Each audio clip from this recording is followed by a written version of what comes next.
To pass through the canal, each ship is charged a fee according to size and amount of cargo.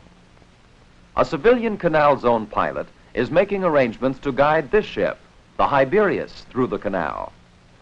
Let's go along. From the Pacific entrance of the canal, we see Panama City. It has thrived on the business of the canal. Panama City is a growing center of trade and industry. Near Panama City, and at other points along the canal, are the neat, pleasant homes belonging to the families of United States Canal Zone workers and officials. Now we are starting our 8-hour trip to the Atlantic as we enter the first lock. The ship's tow lines are attached to electric locomotives. The locomotives pull our ship farther into the lock. The lock gates close.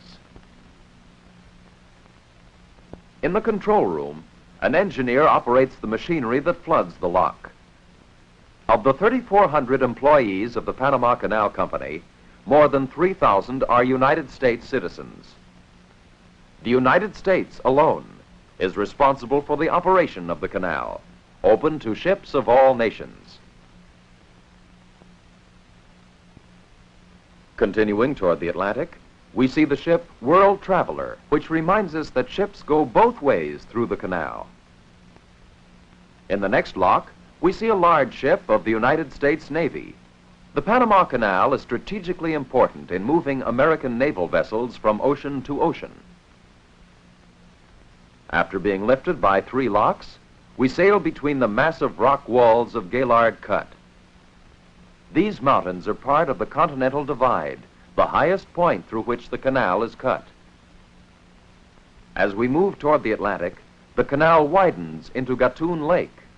This is an artificial lake created in the valleys of the mountains of central Panama.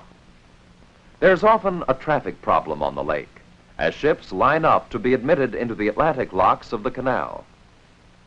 The lake itself is backed up by huge Gatun Dam. This dam is used to store water for filling some of the locks.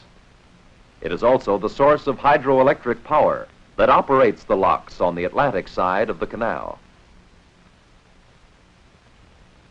Largest of these Atlantic side locks are the Gatun locks.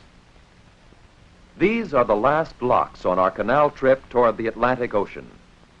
In the distance, we can see the city of Colon, another of the Panama cities developing along the canal.